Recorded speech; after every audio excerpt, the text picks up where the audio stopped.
Hello, everyone, and welcome to Unsportsmanlike Conduct. On today's episode, my man Frank is joining me from Linemaker Sports. We are reuniting. We're going to talk about the NBA play-in tournament, of course, which starts tonight. A little bit about just the NBA season and how it's gone thus far and what we're looking forward to in these playoffs. We might talk a little NFL as well. Why don't we just get right into it, and let's just bring in Frank. All right. Well, Frank, it's good to see you again, brother. How are you? Welcome back. I'm good. I'm back, guys. If you guys were wondering where I was at, I was climbing Mount Everest this whole time. So, Well, you so survived. it took me about 2 months. So I'm back. It's all good. So Well, you survived. Somehow you didn't get grizzly. You look good. Man, it's good to see you again. It's good to see you at a good time. The NBA play-in tournament starts tonight. So we have some basketball to talk about. We had the NFL draft to talk about. I'm sure as a Patriots fan, you're probably a little psyched that you guys got Mac Jones, the next Tom Brady. How are you feeling about that? I like Mac Jones. I think he was. I mean, honestly, the pro day that he had wasn't.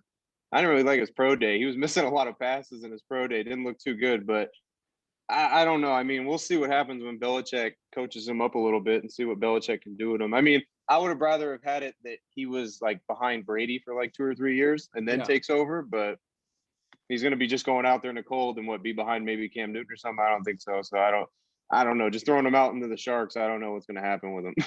Yeah, and the tough thing is too that him and Cam are such different style quarterbacks that it's not like he could like mentor him. And I mean, maybe it helps him. Maybe Cam starts making him run around a little bit more or something. I don't know.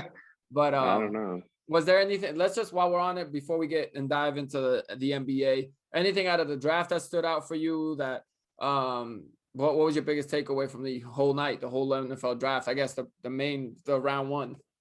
I liked how Justin Fields ended up with the Bears. I think that was a good pickup for them. And then I didn't understand the pickup by the Raiders, who basically don't pick up anybody. I don't even understand. Well, Las Vegas goes and picks up, I think it was an offensive lineman in the first round. Leatherwood or Leatherhead or something like that. Some lineman, right? Leatherface, I think it was. they picked up the Texas Chainsaw Massacre. So I don't know what the hell. Why don't you understand that? Why would they do that in the first round when they could have had so many other options? But I guess that's not my decision to make. I don't know. Yeah, it was kind of a weird pick by them because also I don't think he was like supposed to go that high. There were like even other linemen that were, because I think he might have gone before the Vikings pick, and obviously I know the Vikings got Christian Darrisaw, who's a lineman, and many people had him like in the top 3 of linemen, and there were people worried that the Vikings were going to miss out on him, but the Raiders ended up picking the guy that was way behind him. So, very strange draft for them. Yeah, I think the Raiders definitely took an L in the draft. That's for sure. For them trying to pick up anybody that's any big time players, they didn't do that whatsoever. So, and I thought the Cowboys had a weird pickup. I mean, they drafted a great player in Micah Parsons, but they always do this. They'll just pick like they're like the dude, like it's either the girl or the guy, but in movies it's always like the girl that falls for the like Rico Suave guy and then gets hurt by him. Yeah. Like the Cowboys always will just that's what draft. The Cowboys do. They always draft like the sexiest pick that they don't need and they don't learn from it. Like last year was like they didn't need a wide receiver and they got CeeDee Lamb. And then now they're loaded at linebacker. They paid all their linebackers and then they get Micah Parsons. So who knows? We'll see. But I agree with you. I don't know. Yeah. I agree with you that the big winner was the Bears. I love the Justin Fields move. And that was. But then they said that Nagy said that they're going to start Andy Dalton, which I think that's probably going to last maybe 1 or 2 games. Yeah. I mean, their first game of the season is at the LA Rams, and I think that'll do. I think. Yeah, that'll do it right there. Where Aaron Donald's going to be putting Andy Dalton on his back the whole time. So yeah, man, I wish football was starting sooner because I'm pumped. I'm ready, and we got the extra game, and fans are going to be back, so I'm super excited for that. So it'll be a good time. All right, yeah, it'll be fun, and I definitely want to go check out the Raiders, and see how the Raiders do. Yeah, that stadium. Oh my God, yeah, with it bumping, it's going to be sick. Because it hasn't had a full crowd yet, that stadium, the new stadium. So it's going to be awesome. All right. Well, we'll shift gears. Yeah, it'll definitely be something to check out. There is a soccer game, by the way, at that stadium. Did you see that? I think there was. Yeah, there's going to be like a Gold Cup final a soccer game, but in July. I don't know about going to see a soccer game or whatnot. All right. Well, we got to talk about the NBA. So the play-in tournament starts tonight, but before we get into that, the season, I haven't talked to you in a little bit about basketball and how the season ended. How did you like the way the season ended? Obviously a shorter season, but I feel like there were so many blowouts, and really everyone seemed to be on cruise control until this last week of the season, except for the Washington Wizards. Like it seemed like Yeah, everyone was trying except the Wizards, and more specifically just Russell Westbrook. I see that. This is the thing I don't understand is like Russell Westbrook isn't even in like an MVP conversation whatsoever. Like Right. it's going so overlooked that this guy is like doing numbers that are just insane, like arcade game numbers that Yeah. this guy's putting up, and he's carrying a team. He's literally putting the team on his back and carrying them. This guy on a regular basis is having like 30 points and 20 rebounds, 20 assists. It's like, what the hell's going on here? And everybody's talking about Steph Curry because he's putting up 45 in here, he's shooting threes and everything like that. What about this fucking Westbrook over here? Westbrook's over here like carrying a whole team on his back and like past Oscar Robinson for the most triple doubles. And like Yeah. this guy is just, I love his motor. Westbrook's motor is just like 100% like all game. He just does not let up. So I'm a big Russ fan also. I just, people hate on him for whatever reason, but I think like his energy and just how he pushes the ball always, he's always on go, is pretty dang incredible. Um, can you still hear me? Yeah, like I mean, I'd love to play with that guy. Yeah, yeah, Yeah, exactly. I'd love to play with that still here. guy, and he's just got that drive and that energy. So, um, also LeBron, I think, was just milking that injury as much as he could. They Which all back, were. I feel like the whole Lakers squad was. I mean, this is the problem I had with the NBA season. I this where they're sitting out games is just it's getting ridiculous. Like these guys are playing like half of a season. They're like not even playing a full season and everything. And it's like, you know, people are showing up to these games and paying for tickets and want to come and see, they want to see these guys play. So it's like, why are you guys sitting out games? Like, I swear to God that LeBron tweaked his ankle and he was out for 3 months. I'm like, like, come on, man. Like you can recover from that in like 2 weeks. So why are right. you out so long? And then he claimed he'll never be the same, which is his I think it's just his like sorry excuse in case they don't win this year. He can always go back and be like, "Oh, well, my ankle was messed up," or whatever. Yeah. I Yeah, mean, like I got no respect for any of them anymore. I've lost respect for all these NBA players because it's like they don't want to play. There's no reason to even have a regular season, I feel like, anymore. You might as well just take all the teams and put them in like a college basketball tournament and then just yeah, let them play. Because it's I, like, what's the point? I don't understand what the point of the regular season is anymore. And like you got the Lakers, who obviously one of the best teams in the league, and they're in a play-in game, and they're obviously it's not supposed to be in a play-in game. Like this is right. a number one seed, and they're over here way overmatched going against the Warriors, and like they're just it's unfair. It's pretty stupid if you ask me, because now the seeding doesn't even make any sense because the Lakers are not the seed that they are.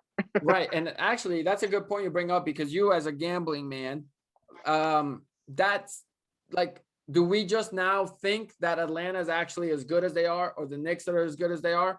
Or is it that we just think, or is it that teams like, Boston, who underachieved, and Miami, who's the 6th seed, like maybe these teams just didn't care enough. And now that it's the playoffs, we'll turn it up Mm-hmm. and we'll put these teams like Atlanta to shame. It's kind of hard to figure out. Or in the West, like you said.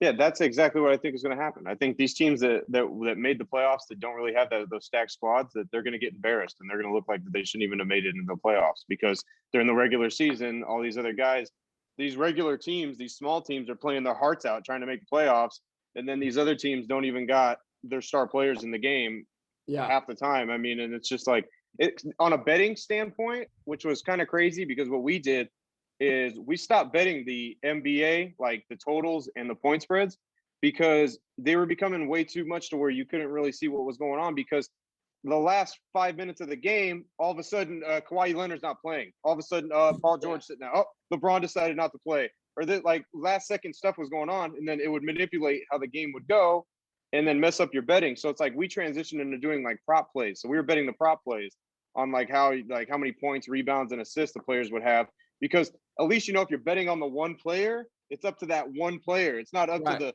team and the coach to be like, all right, you're only going to play 20 minutes. Let's take you out now. We don't need you to play no more. And it was getting too much with the NBA, honestly. Yeah, I mean, I don't blame you. Obviously, you guys at Linemaker Sports have been doing an awesome job. Congrats. Every time I look on there, like the page is growing. You guys are growing big time. So is obviously going really well. So shifting gears to that, how have you able to, obviously, like you said, you went more to kind of player prop bets. What other sports have you started kind of pushing more for the over unders and things like that? Baseball's back now. I've seen you've been doing a lot of baseball stuff as well. So Mm-hmm. have you guys been finding success there? Yeah, baseball is always the usual. I mean, they're not really adjusting much in baseball, so you can go in there and you can baseball is being the usual. NBA is the only one that's been an issue because this stuff hasn't happened prior years where like these players don't want to play or these players are sitting out or last 5 minutes of the game they're sitting out and this stuff just didn't happen before and now all of a sudden it's happened. So it's like it's literally screwing everybody up that's betting on NBA and betting like the totals and betting the point spreads because it's just you don't get a fair shot because you don't even know who's playing. You're just like, oh, well, okay, I'm going to take the Lakers. But then last second, Anthony Davis ain't playing. LeBron's not playing. Schroeder's not playing. All of a sudden, nobody's playing in the game. And then you're like, oh, wait, what happened? And then I was just gonna say the one thing I did like about the play-in tournament is that technically it helped prevent as much tanking because obviously now a year ago or 2 years ago, if you were the 12th seed in the East with 3 weeks to go and you had a lot of ground to get to the 8th seed, so you might already quit because you'd be like, we're not gonna get there. Let's start tanking. So the idea in my head was, all right, with the 10th seed being able to get into a play-in tournament, even that 12th seed isn't going to give up until maybe a week before the season ends, not 3 weeks.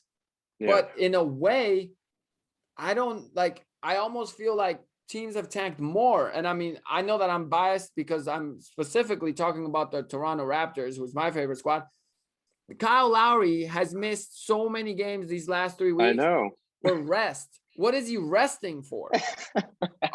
Is he resting for free agency? Because he's about to go into free agency. Like, if you're the Raptors, what are you doing? So there's just been so many weird things that I've seen. And I don't know what kind of losing streak to end of the season on. And they've been having, their rookie Malachi Flynn and, these young guys have been balling and stuff. And, he's putting up like over 20 points a game as a rookie, which is awesome.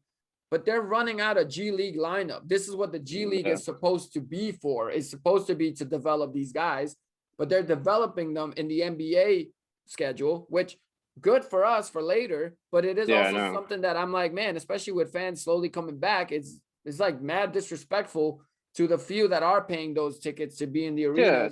Yeah, they're going to see a G League team. Like, come on, what are you doing? Like, you want to see Lowry, you want to see Siakam, you want to see Van Fleet, you want to see all of them on the floor. Like, you want to. And this like goes back to they had recently, I think a couple of days ago, the Hall of Fame. They had the Hall of Fame on, and KG and everybody got inducted. And they had like Vanessa Bryant on there, and like she went on there and was talking about Kobe and was saying that Kobe, like she would ask Kobe, like, you're injured, why don't you just rest? Why do you need to play? And he's like, well, what about those people that saved up all year to come and see me? Like, I'm gonna get on the court and play because they saved up their whole paychecks and everything to go and take their kids out to come and see me. I need to be out there.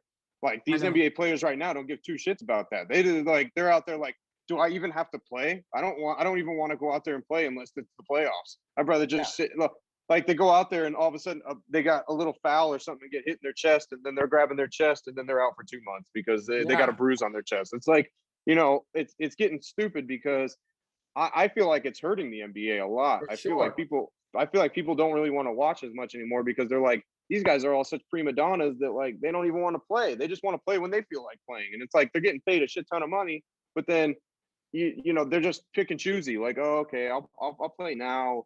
No, I don't want to play tomorrow. Tomorrow, I think I'll sit out. I need a rest day. I'll sit out. Yeah, I joke around about this, but yeah, like Kyrie's had more personal days than I think we'll have work. We had a problem with him at the beginning of the season when we were talking about him and how he didn't want to play because of certain situations and everything like that. It's like, again, transition that over to the real life world where people got jobs. But what if people that are working were just like, you know what, I'm gonna take 2 months off because I got a headache. So I think I deserve to be on rest. Well, and that's where it's like they're gonna get fired. Yeah, exactly. Well, and that's where like my whole thing. See, me and you agree on what's going on. I think the thing we disagree is where we place the blame, because it is on the players, but I don't necessarily blame the players. This is where the commissioner needs to step in and set some rules, because to me, everyone, I would assume, goal is to try to use your time more efficiently. So if someone offers you and says, hey, you'll make the same amount of money, but you don't have to come into work today. Now you have those 8 hours to do whatever else you want to do, but you're still going to get your paycheck. Why would I go into work when I might try to make money somewhere else? So if Kyrie gets away with having a week of personal time and he can go shoot a commercial and make some extra dough on the side, all power to you. I don't blame the players as much as I just think it's getting kind of out of hand where, hey, Adam Silver, like, it's time for you to come in here and say, like, I get that it's hard because you don't want to, like, people usually don't want to make the exceptions and things, but sometimes it's just common sense. And, there is a rule that I asked a buddy of mine who is close to the Toronto Raptors, because I was like, hey, I'm a Raptors fan. I love my Raptors, no doubt. How have they avoided getting fined by the league this whole time when they're so obviously tanking? Like Gary Trent Jr., their big trade deadline acquisition, has been rested also. And he's an upcoming free agent. And I'm not like against it, an idea, because I'm like, all right, we're going to get a better draft pick. But as a commissioner, if I step into those shoes, I'm like, that's a bad product. So I don't know where that's where, and the whole other side of it was pretty much, well, it's because the team, technically they were getting fined before for misreporting injuries. But as long as you're reporting them okay. And, the league can't tell the team who to start and who to sit. But I'm like, like the Spurs got fined before with Pop was doing that. And LeBron, when he wouldn't play in the Saturday showcase games, the national TV games. And granted, that's different, but that's where you got to have that consistency, whether it's on TNT or whether it's on like TSN, Toronto's sports channel. I think you got to sit down and be like, hey, why is he not playing? Is he healthy? Then why is he not playing?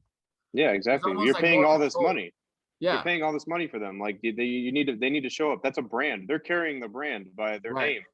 LeBron in the Lakers. LeBron's carrying that brand of the Lakers. People want to come there to see him. So it's like you got to get out there and play. You should be playing. You shouldn't be sitting there reserving your body. I mean, at this rate, yeah, LeBron could play until he's 70 years old because he ain't gonna have to play any games. He could just wait till the playoffs and then he can play. He can play a couple of games in the playoffs and then his season's done. So it's like, I don't know. Here's a question I got for you though, because I'm not even really too familiar with this play-in thing. I don't really understand what's going on with it because I've been trying to do a little look at it. But the play-in games, if they lose the play-in games, are they out of the playoffs? So the 7th seed plays the 8th seed. So right now, let's say that's why the Lakers play the Warriors. Yeah, they're the 7-8 seed. So whoever loses that is an 8th seed. Whoever loses that has another game to try to get the 8th seed. So that's the way that the Lakers could be out. If the Lakers and Warriors play, they're 7-8. The winner of that is the 7th seed, locked in. So they just got to win one, and they're in as a 7th seed. The loser then has to play the winner of the 9th and the 10th seeds, which is the Spurs and the Grizzlies. So the loser of the Spurs-Grizzlies game is out right away. Oh, automatically. That loser is automatically out. The winner then has to win another game to get into the 8th seed. Yeah, I see what you mean. Okay. Yeah, so I mean, because I was thinking, I was like, if the Lakers lose to the Warriors, does that mean they don't make the playoffs? Like, I'm sitting over here thinking, I'm like, I hope to God that the Warriors beat the Lakers because I want them to regret it so bad for playing so lazy in the regular season. I know. And be like, they don't even get a shot to get to the title because they played lazy and their players don't even play in the regular season. And then boom, they get shocked and then they get out of the playoffs. I mean, I am hoping that happens. And then somehow there's just crazy. It's a game 7 at that point for the Lakers. Because if they lose to the Warriors, that next game against, I'm assuming the Grizzlies, let's say the Grizzlies beat the Spurs, then that becomes a game 7. And that would be hilarious. I mean, like the funny thing is like, that's what I want to happen. But in reality, what I know is going to happen is that the Lakers are going to go and beat the Warriors probably by like 20. Like they're going to go in there and it's going to be such a mismatch because it's like, you just got Steph Curry. And now they're loaded. The Lakers' loaded squad is going to come out and just destroy them and be like, all right, we're a number 1 seed. And we're hiding as a 7th seed right now. Well, yeah, that's exactly what I was talking about. That it's like deceiving almost because you're like, all right, the 7th and the 8th seed play each other. But in reality, had the Lakers played like a real regular season with effort, they would have been the 1st or the 2nd seed in the West. Exactly. Yeah, exactly. And the funny thing is like now that the Lakers being such a low seed, that they take out the competition early in the playoffs, Yeah. they're just going to cruise to the finals, because it's like you take Right. out the best competition first. Now it's just going to be bad games going towards the finals, because they're just going to blow everybody out, because it's going to be other seats that aren't going to compare with them. It's bad for the league. It's bad for the league, because if the Lakers end up as the 7th seed and they play the Suns, there's your, the series are going to go backwards. It's going to be like 7-game series, 6-game series, sweep in the conference. Yeah. The conference finals are going to be sweeps, because it's going to be like you got a mismatch. I mean, I didn't think of it that way, but it is crazy. And it's like you said, it's bad for the league. It's getting people off the league. Like I said, I've lost a little bit of interest too, just a little bit, because I'm like, man, I don't even know who's playing. Like with the Raptors, like had Lowry played the last game, I'd be watching, because this is potentially his last game as a Raptor, because he might be a free agent, but he's out for rest. So I'm like, well, like who knows? And then James Harden, what the hell's been happening with James Harden? I didn't even know he was hurt. And this guy hasn't played. He came in and played like 20 minutes in the last 2 games, and then he didn't play like 2 weeks before that. I was like, is this guy even hurt, or is he like at the strip club or something hanging out? Like, what is he doing? Yeah, I'll tell you what. I don't know if you've noticed this. There's a guy on Brooklyn that they brought in from overseas, and his name is Mike James. Somebody else told me about him. Like, bro, what is it? I didn't see anything. Is this guy shooting like hook shots from like the free throw line, and he's like crazy. I've been really like watching him. It's good. Somebody else told me about him, and I was like, I never even heard of this guy. Who the hell is Mike James? I was like, I don't know. I only know on there is you got Harden, you got Durant, you got Griffin, you got everybody. Who the hell is Mike James? I know Mike James coming through. All right, so just some questions, I guess, if you haven't been following it as closely, but I know you're a sports guy, so you know what you're talking about. Which one of the teams would you be least surprised to see in the finals from the teams we didn't expect, like the Jazz or the Suns, or Portland, let's say, in the West, or in the East? People kind of sleeping on Milwaukee, understandably so. Or Atlanta, or I think the Knicks are the 4th seed. Like, I mean, I don't take them as seriously, because like you said, I think it's just been a season where the main teams have been just slacking. Yeah, exactly. I mean, so as a shocker, who I think would be a shocker to get past, I got a couple. I would say the Knicks. The Knicks would definitely be a shocker, because so you do believe in the Knicks? I mean, I believe that I like their players. I do. I like Derrick Rose. I've always liked Derrick Rose. He's a good player, even though he's older now. He still can play. Julius Randle is like just balled out of nowhere. I mean, this guy is like just killing the league for some reason, all of a sudden out of nowhere. And RJ Barrett, he's a good like role player for him. So they have a good starting squad. What struggles is like their bench. Their bench is what's going to probably hurt them in the playoffs. But I would be surprised though if they move on and actually do well in the playoffs. And also probably the Atlanta Hawks too, because Atlanta Hawks, besides Trae Young and Collins, I mean, I don't really see how that they're going to really contend. So if they can make a run, that'd be pretty surprising to me. Yeah, that's how I feel. In the West, I want to give it to the Jazz, because they have that continuity. Last year they were a little like roll around away from being in the second round on that Mike Conley shot. But I feel like Phoenix, because of Chris, and I never really was a Chris Paul guy, but after last year with the Thunder, what he did there, and then this year with the Suns, I do feel like his leadership goes a long way. And we've kind of forgotten, about Devin Booker being the superstar, because he's more of like, the team's better now. So it's not just Devin Booker scored 50, Devin Booker scored 40, and they lost. So now it's a more complete team. So I do think they are in a way loaded and have a squad that I think could keep up with some of the best teams. So I don't know. I'm kind of looking at Phoenix as that team that could make a surprise run. But the trouble with them is that they might start off facing the Lakers. Yeah.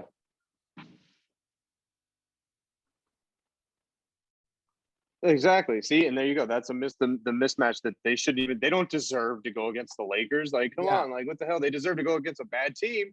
Right. So that way they have a chance to move on. So that's what I think is going to show. It's going to show, like, if the Suns grab the Lakers and play the Lakers, and the Lakers are a 7th seed, the Suns are going to lose. They're not going to. They can't contend with the Lakers right now. It's going to be very tough for them to do that. And the Jazz, I think this is another case like the regular season heroes. Like you got the regular season heroes that go out there and ball in the regular season, and then when it comes to the playoffs, like, again, you got stacked squad have to go through them. So it's just looking at how the bracket's going to be. It's going to be super misleading. Yeah, Just to watch it, obviously, but yeah, I'm also looking at certain matchups. I think the Clippers Mavs series is another series that I think could be awesome, and it just stinks that it's a first round series because last year we got a great series between the two, and Luka had like game winner and all that, and then this year who knows? We'll see what happens. I think it's gonna be a good series. Denver obviously losing. I'd love to see Dallas. I'd love to see Dallas beat the Clippers. I'd love to see Luka beat them in the first round and man. So that's the thing. So the Clippers right in the first round. This is where the NBA does win. The drama is always there, and this is what I'm looking at. There's teams like the Celtics. I think there's a decent possibility that the Celtics don't even make the playoffs because if the Celtics lose to the Wizards, which would not surprise me, both teams are going in the opposite direction, and the Celtics are without Jaylen Brown, so they're just going to depend on Jason Tatum. Mm-hmm. Bradley Beal's going to guard him, and Bradley Beal and him go way back, so they know each other. So let's say they cancel each other out. I'll take Russ Westbrook over the field. I'll take him over Kemba. I'll take him over anybody else. So if the Celtics lose that, now they play the winner of the Indiana-Charlotte game. And the favorite is Indiana, but Charlotte could do it. I could see them sneaking into that AC. So, teams if you've paid attention to the Pacers, like for the last week or two, like their defense is absolutely atrocious. Their defense is horrible. Yeah, their defense has been so bad that it's like any team can really beat them. So I wouldn't doubt that Charlotte could go in there and beat Indiana. Yeah, I agree. So then I just think there's teams like the Celtics, like Portland, for example, who is going, they made this trade away Gary Trent Jr. to bring in Norman Powell, who's on a contract year. He's about to be a free agent, so they're going to have to pay him. What do those teams, or the Clippers, like you mentioned, what do those teams do if they're out in round one? Because the Phoenix is the only team that doesn't have that pressure because of how much they've, the difference from last season to this season. Mm-hmm. So if Phoenix loses in round one and they lose to the Lakers, it's all right. Like for them, no one's going to panic. Like they've had a successful season. Yeah. But what happens to the Clippers? What happens to the Celtics? What happens to the Blazers? Like that's the drama because, one of those teams isn't going to go far. It's going to be out either before the playoffs with the Celtics or in round one. And if that happens, like it could just shake things up a whole bunch. Like CJ McCollum could get traded. What does Paul George do? Kawhi is technically a free agent. So that's the exciting thing that I do see with. I think honestly with like the Clippers on the Clippers side, I do think that like if the Clippers if they get bounced in the first round, I think Kawhi or Paul George is going to dip out, and then they're going to be like, all right, this isn't for me. I'm not going to want a ring here. Yeah, and I do think it'll be more likely Paul George that the team would just trade because Kawhi, unless he goes to the Lakers, his whole thing was to come back to LA. So I don't know. Well, either way, excited. Any gambling tidbits or anything you wanna let us know looking into the? I guess the play-in is kind of scary, but do you feel like at least betting NBA playoffs should be more normalized now that obviously the main guys will be playing? Yeah, I think it'll be back to normal. So I think you could definitely bet these games now and then watch just for those sneaky seeds that are not what they portray. Right. It's like the Lakers. The Lakers are not a 7 seed. They're not going to be an 8 seed. So you got to watch them and just make sure, like I said, they're going against the Warriors. And me personally, I think the Warriors are going to get absolutely outworked and get skunked by about 20. So it's like you got to watch out for teams like that and how they're going to sneak up and just destroy other teams in these playoffs. And it's going to be a lot of mismatches, I think. Yeah, I definitely agree with you. So, all right. Well, Frank, thanks for joining me. Let's do this more often. We got football coming up in a couple months, so I know we'll connect then and we'll chat it up. I'll definitely tell people Linemaker Sports is where it's at. Anything else you want to plug? Any big stuff coming up, promotions you guys are doing over there? No, not right now. We're just getting, we're in the middle of all the seasons and looking forward to NFL season coming up. So we're going to get ready for that. Are you guys starting to look at future bets for NFL? I know the schedule just released, so there's the over-unders and things like that, or not yet? Not yet, not really yet. We'll see what happens. How these teams decide who their starters are going to be if they go through. Yeah, for sure. Okay. All right. Well, thanks for joining me, man. I appreciate it. It's good to see you All again. right. Yeah, it And was good to we'll be do this on. again at another time soon. All right. Thanks, Christian. For sure. All right. Well, again, a huge thank you to Frank from Linemaker Sports. Remember, guys, if you're interested in gambling, go to Linemaker Sports. All their pages are pretty much at Linemaker Sports or Facebook.com/Linemaker Sports. They have the best gambling advice on there, and they are awesome at what they do, and they have been growing like crazy lately. So go and check them out. And like I said, if you're interested in gambling, they're probably your safest bet, pun intended, as far as making sure that you make a profit and do well with your bets. So thanks again for watching, guys. I'll be back hopefully later this week with another episode. Until then, enjoy the NBA playing.